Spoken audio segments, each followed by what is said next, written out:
Em 1865, estreava Tristão e Isolda, ópera do compositor alemão Richard Wagner.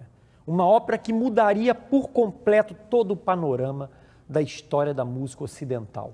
Essa ópera fala de um amor complexo, um amor que não se resolve.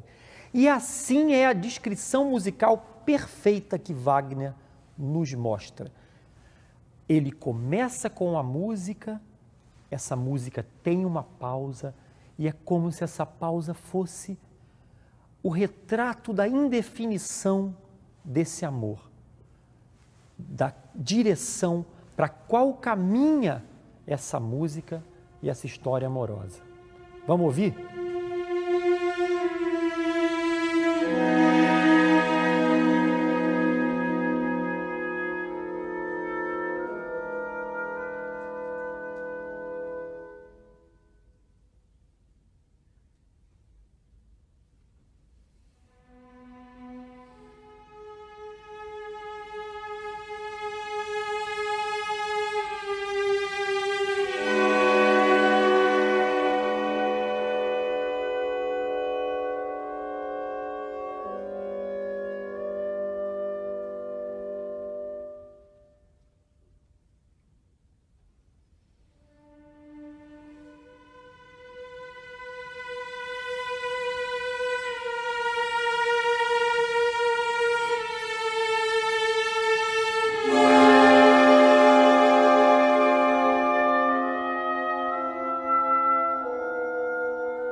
Aqui, nesse momento da história da música, se estabelece o ponto de partida para um mar infinito de possibilidades musicais. A música se tornaria algo muito diferente, às vezes até mais perigoso, se tornaria muito diferente daquilo que a gente estava acostumado a ouvir no nosso cotidiano. Passaria a refletir toda a ordem social decadente da Viena do final do século XIX. Sigmund Freud e Ernst Mach faziam experiências com a personalidade das pessoas, aquilo que viria a se chamar hoje de psicanálise, e isso passou a ser integrado também na música. Gustav Klimt, liderava a Secessão Vienense, um grupo de artistas visuais que se declarava independente das artes decorativas de então. Schnitzler, Hofmannsthal e Altenberg escreviam nas cafeterias vienenses sobre os hábitos imorais e comezinhos daquela sociedade. O Futurível, ele tem como objetivo abrir o ouvido e a mente de vocês para novas possibilidades sonoras. Eu vou explicar. Na minha opinião, a audição é o sentido mais careta que nós temos. Vou explicar isso direitinho. Todo mundo gostaria de passar uma tarde comendo o menu degustação delicioso de um restaurante de chefe. Ou, por exemplo, quando nós olhamos um prédio diferente como é o MASP, sustentado por aquela coluna, a gente não se choca tanto. Assim também quando a gente vê um quadro de Klimt, Egon Schiele, Kandinsky, pode ser diferente para a gente, mas a gente acaba se habituando. Novos e exóticos perfumes cítricos se apresentam a cada dia, mas na música não. Na música, quando a gente ouve algo diferente, a gente torce o nariz, ou seja, o ouvido, na mesma hora. a nossa primeira impressão é que aquilo é desafinado. Mas eu faço uma provocação para vocês. E se a gente resolvesse trabalhar conscientemente com a desafinação?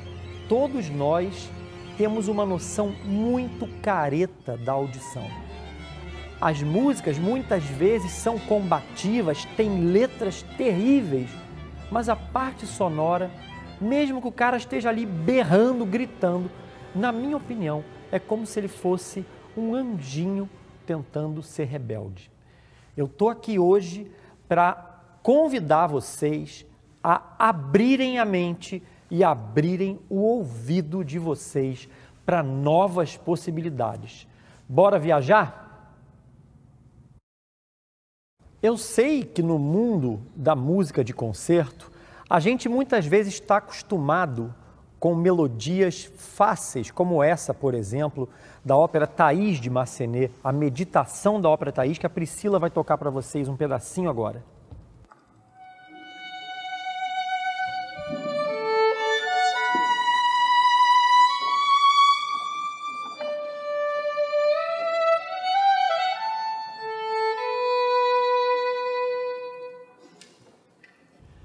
Acontece que se a gente escuta muitas vezes essa sinfonia para orquestra de câmara do Arnold Schoenberg, outras melodias não tão fáceis quanto essa vão entrando na nossa cabeça e acaba que elas ganham também o nosso coração.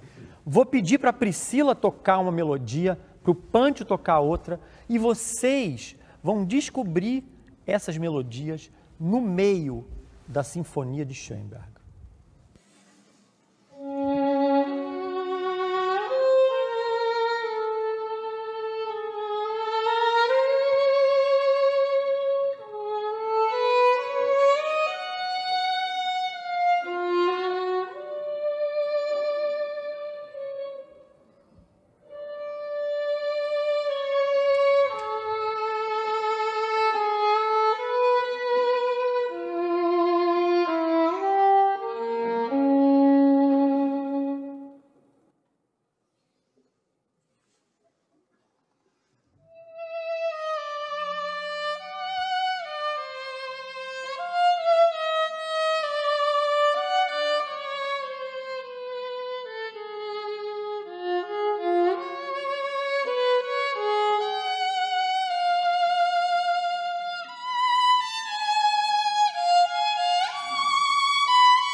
Ao contrário da primeira obra que vocês ouviram, de Arnold Schoenberg, onde a gente utiliza a notação tradicional, o mundo de Lindenberg e Cardoso, aqui nessa obra Caleidoscópio 2, é bem diferente.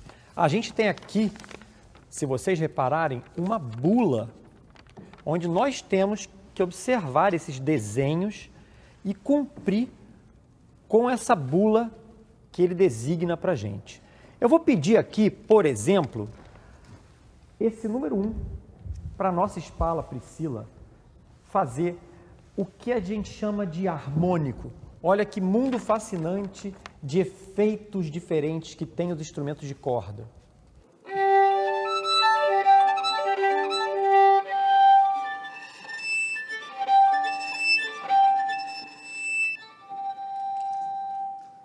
Eu vou pedir para o Pancho fazer o pizzicato, que é esse beliscar da corda, só que com pouca atividade.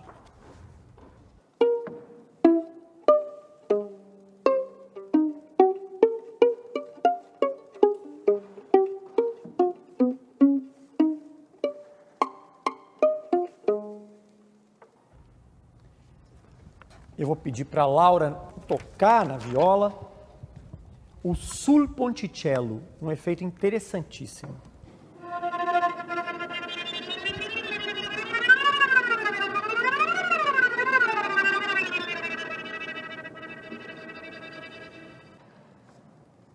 E eu vou pedir para o Luiz tocar no cello o mesmo efeito do punch, mas olha, reparem, ele coloca muita atividade.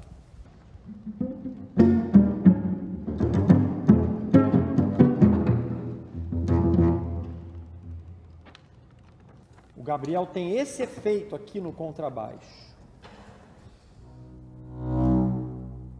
Que sai do pianíssimo, que é o baixinho, para o fortíssimo.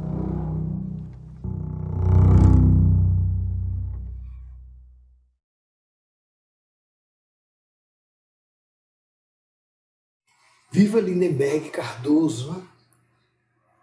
Lindenberg nasceu em Livramento, veio para Salvador, passou a ser aluno do seminário de música na década de 50, mas também com uma carreira em música popular, tocava saxofone em conjuntos e chegou até a ter uma conversa com o Kohreuter, que Kohreuter chamando ele para os eixos, né? E a partir daí, porque ele estava se dedicando muito mais às atividades de música popular. A partir daí ele mudou completamente e passou a se dedicar totalmente à escola. No começo dos anos 60, está aí na turma de Wiedemann, em 1963, 64, na verdade. E em 1966, como membro fundador do grupo de compositores da Bahia, né?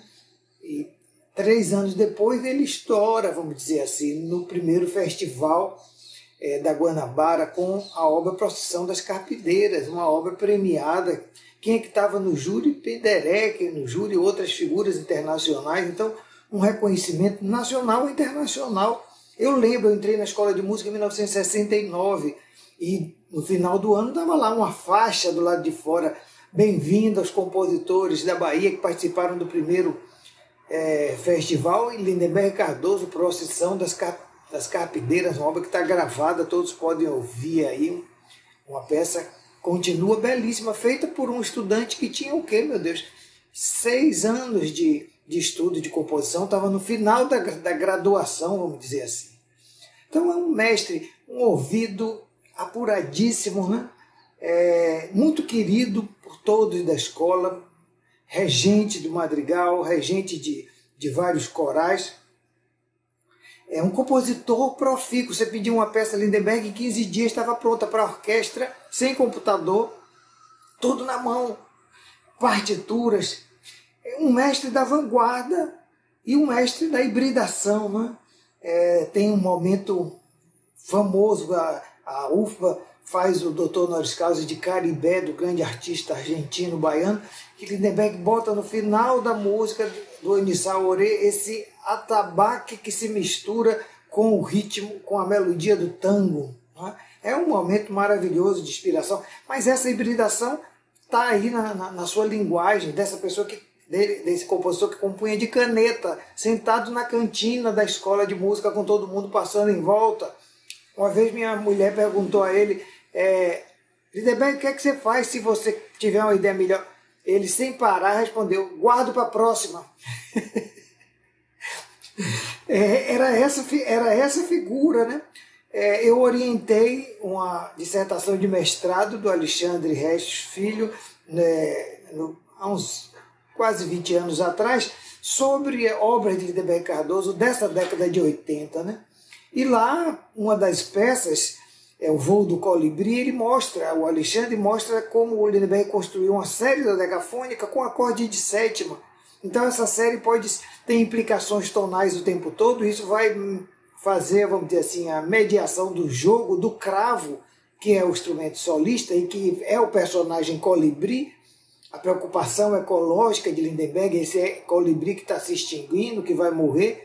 Então a peça é um concerto onde esse solista, esse cravista, faz tópicas do barroco e da música contemporânea, esse colibri faz voa para aqui, voa para ali, e as cordas, que é um concerto para cravo e cordas, atrás dele ecoando. Então você está num ambiente de concerto, mas ao mesmo tempo num ambiente dessa narrativa do colibri. E ao final o colibri acaba num ambiente de batuques baianos, e a gente não sabe se o colibri morreu ou ressuscitou.